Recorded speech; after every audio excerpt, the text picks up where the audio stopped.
नमस्कार। खबरां ਦੇ ਇਸ ਬੁਲੇਟਿਨ ਵਿੱਚ ਤੁਹਾਡਾ ਸਵਾਗਤ ਹੈ। मैं हाँ तरनजीत कौर। पेश नहीं हो तक ਦੀਆਂ ਖਬਰਾਂ।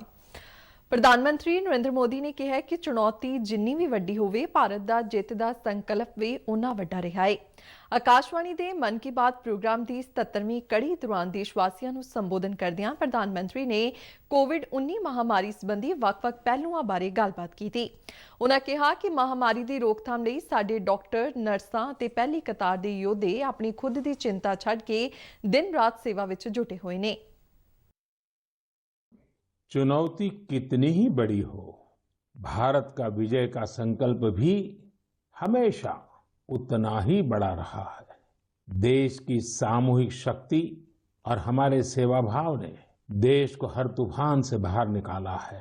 हाल के दिनों में हमने देखा है कि कैसे हमारे डॉक्टर्स, नर्सेस और फ्रंटलाइन वॉरियर्स उन्होंने खुद की चिंता छोड़कर दिन रात काम किया और आज भी कर रहे हैं। ਪ੍ਰਧਾਨ ਮੰਤਰੀ ਨੇ ਕਿਹਾ ਕਿ ਮਹਾਮਾਰੀ ਦੀ ਦੂਜੀ ਲਹਿਰ ਦੇ ਆਉਣ ਨਾਲ ਦੇਸ਼ ਵਿੱਚ ਮੈਡੀਕਲ ਆਕਸੀਜਨ ਦੀ ਮੰਗ ਅਚਾਨਕ ਕਈ ਗੁਣਾ ਵੱਧ ਗਈ। ਉਨ੍ਹਾਂ ਕਿਹਾ ਕਿ ਇਸ ਮੰਗ ਦੀ ਪੂਰਤੀ ਕਰਨਾ ਬਹੁਤ ਹੀ ਵੱਡੀ ਚੁਣੌਤੀ ਸੀ। ਦੇਸ਼ ਦੇ ਦੂਰ ਦੁਰਾਡੇ ਇਲਾਕਿਆਂ ਤੱਕ ਆਕਸੀਜਨ ਨੂੰ ਪਹੁੰਚਾਉਣਾ ਵੀ ਇੱਕ ਚੁਣੌਤੀ ਵਾਲਾ ਕੰਮ ਸੀ। ਇਸ ਮੁਸ਼ਕਿਲ ਦੀ ਕੜੀ ਵਿੱਚ ਕ੍ਰਾਇਓਜੈਨਿਕ ਟੈਂਕਰ ਚਲਾਉਣ ਵਾਲੇ ਡਰਾਈਵਰਾਂ, ਆਕਸੀਜਨ ਐਕਸਪ੍ਰੈਸ ਅਤੇ ਹਵਾਈ ਫੌਜ ਦੇ ਪਾਇਲਟਾਂ ਨੇ ਦੇਸ਼ ਦੀ ਸਹਾਇਤਾ ਕੀਤੀ। ਪ੍ਰਧਾਨ ਮੰਤਰੀ ਨੇ ਕਿਹਾ ਕਿ ਭਾਰਤੀ ਰੇਲਵੇ ਵੱਲੋਂ ਵੀ ਆਕਸੀਜਨ ਦੀ ਢੋਆ ਢੁਆਈ ਵਿੱਚ ਮਹੱਤਵਪੂਰਨ ਯੋਗਦਾਨ ਦਿੱਤਾ ਗਿਆ ਹੈ। ਉਨ੍ਹਾਂ ਦੱਸਿਆ ਕਿ ਇੱਕ ਆਕਸੀਜਨ ਐਕਸਪ੍ਰੈਸ ਨੂੰ ਪੂਰੀ ਤਰ੍ਹਾਂ ਮਹਿਲਾ ਅਮਲੇ ਵੱਲੋਂ ਚਲਾਇਆ ਜਾ ਰਿਹਾ ਹੈ। ਪ੍ਰਧਾਨ ਮੰਤਰੀ ਨੇ ਕਿਹਾ ਕਿ ਦੇਸ਼ ਦੀ ਹਰ ਇੱਕ ਮਹਿਲਾ ਦੇ ਨਾਲ ਹਰ ਇੱਕ ਹਿੰਦੁਸਤਾਨੀ ਨੂੰ ਵੀ ਇਸ ਗੱਲ ਦਾ ਮਾਣ ਹੈ। ਪ੍ਰਧਾਨ ਮੰਤਰੀ ਨੇ ਕਿਹਾ ਕਿ ਇਸ ਸਮੇਂ ਵਿੱਚ ਸਾਡੇ ਅਨੇਕਾਂ ਵਿਗਿਆਨੀ, ਸਨਅਤੀ ਮਾਹਿਰ ਅਤੇ ਤਕਨੀਸ਼ੀਅਨ ਜੰਗੀ ਪੱਧਰ ਤੇ ਕੰਮ ਕਰ ਰਹੇ ਨੇ। ਪ੍ਰਧਾਨ ਮੰਤਰੀ ਨੇ ਕਿਹਾ ਕਿ ਦੇਸ਼ ਦੀਆਂ ਤਿੰਨਾਂ ਸੈਨਾਵਾਂ ਤੋਂ ਇਲਾਵਾ ਰੱਖਿਆ ਖੋਜ ਅਤੇ ਵਿਕਾਸ ਸੰਗਠਨ ਵੀ ਇਸ ਕੰਮ ਵਿੱਚ ਜੁਟਿਆ ਹੋਇਆ ਹੈ। ਉਨ੍ਹਾਂ ਕਿਹਾ ਕਿ ਸਾਡੇ ਜਵਾਨਾਂ ਨੇ ਜੋ ਕੰਮ ਕੀਤਾ ਹੈ, ਇਸ ਲਈ ਸਾਰਾ ਦੇਸ਼ ਉਹਨਾਂ ਨੂੰ ਸਲਾਮ ਕਰਦਾ ਹੈ। और क्रायोजेनिक टैंकर्स भी देश में लाए जा रहे हैं, इसलिए इसमें नेवी भी लगी, एयरफोर्स भी लगी, आर्मी भी लगी और डीआरडीओ जैसी हमारी संस्थाएं भी जुटी हैं। हमारे कितने ही वैज्ञानिक, इंडस्ट्री के एक्सपर्ट्स और टेक्नीशियन भी युद्ध स्तर पर काम कर रहे हैं। ਪ੍ਰਧਾਨ ਮੰਤਰੀ ਨੇ ਕਿਹਾ ਕਿ ਅਜਿਹੀ ਆਲਮੀ ਚੁਣੌਤੀ ਦਾ ਕਿਸੇ ਵੀ ਕੋਲ ਤਜਰਬਾ ਨਹੀਂ ਸੀ, ਪਰ ਇਸ ਦੇ ਪਿੱਛੇ ਦੇਸ਼ ਸੇਵਾ ਦੀ ਭਾਵਨਾ ਤੇ ਇੱਕ ਸੰਕਲਪ ਸ਼ਕਤੀ ਕੰਮ ਕਰ ਰਹੀ ਹੈ। ਪ੍ਰਧਾਨ ਮੰਤਰੀ ਨੇ ਦੱਸਿਆ ਕਿ ਆਮ ਦਿਨਾਂ ਵਿੱਚ ਦੇਸ਼ ਵਿੱਚ ਤਰਲ ਮੈਡੀਕਲ ਆਕਸੀਜਨ ਦਾ ਉਤਪਾਦਨ 900 ਮੀਟ੍ਰਿਕ ਟਨ ਪ੍ਰਤੀ ਦਿਨ ਹੁੰਦਾ ਸੀ, ਜੋ ਕਿ ਹੁਣ ਵੱਧ ਕੇ 9,500 ਮੀਟ੍ਰਿਕ ਟਨ ਤੇ ਪਹੁੰਚ ਗਿਆ ਹੈ। ਉਨ੍ਹਾਂ ਕਿਹਾ ਕਿ ਮਹਾਮਾਰੀ ਦੀ ਸ਼ੁਰੂਆਤ ਵੇਲੇ ਦੇਸ਼ ਵਿੱਚ ਕੇਵਲ ਇੱਕ ਹੀ ਟੈਸਟਿੰਗ ਲੈਬ ਸੀ, ਪਰ ਹੁਣ 2,500 ਤੋਂ ਵੱਧ ਲੈਬਾਂ ਇੱਕ ਦਿਨ ਵਿੱਚ 20 ਲੱਖ ਤੋਂ ਵੱਧ ਟੈਸਟ ਕਰ ਰਹੀਆਂ ਨੇ। ਦੇਸ਼ ਵਿੱਚ ਹੁਣ ਤਾਈਂ 33 ਕਰੋੜ ਤੋਂ ਵੱਧ ਸੈਂਪਲਾਂ ਦੀ ਜਾਂਚ ਕੀਤੀ ਜਾ ਚੁੱਕੀ ਹੈ। ਪ੍ਰਧਾਨ ਮੰਤਰੀ ਨਰਿੰਦਰ ਮੋਦੀ ਨੇ ਕਿਹਾ ਕਿ ਅੱਜ ਦੇ ਦਿਨ ਸਰਕਾਰ ਦੇ 7 ਸਾਲ ਪੂਰੇ ਹੋਣ ਦਾ ਵੀ ਸਮਾਂ ਹੈ। ਇਨ੍ਹਾਂ ਸਾਲਾਂ ਵਿੱਚ ਦੇਸ਼ ਸਬਕਾ ਸਾਥ, ਸਬਕਾ ਵਿਕਾਸ, ਸਬਕਾ ਵਿਸ਼ਵਾਸ ਦੇ ਮੰਤਰ ਤੇ ਚੱਲਿਆ ਹੈ।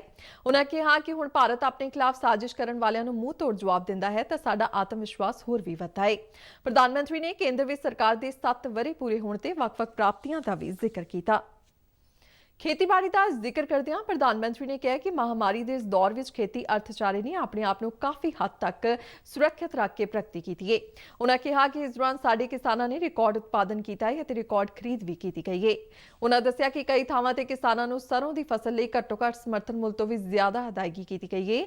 ਪ੍ਰਧਾਨ ਮੰਤਰੀ ਨੇ ਦੇਸ਼ ਦੇ ਵੱਖ-ਵੱਖ ਹਿੱਸਿਆਂ ਦੇ ਕਿਸਾਨਾਂ ਦੀਆਂ ਪ੍ਰਾਪਤੀਆਂ ਦਾ ਜ਼ਿਕਰ ਕਰਦਿਆਂ ਕਿਹਾ ਕਿ ਦੇਸ਼ ਦੇ ਕਿਸਾਨ ਕਈ ਖੇਤਰਾਂ ਵਿੱਚ ਨਵੀਆਂ ਵਿਵਸਥਾਵਾਂ ਦਾ ਲਾਭ ਲੈ ਕੇ ਕਮਾਲ ਕਰ ਰਹੇ ਨੇ।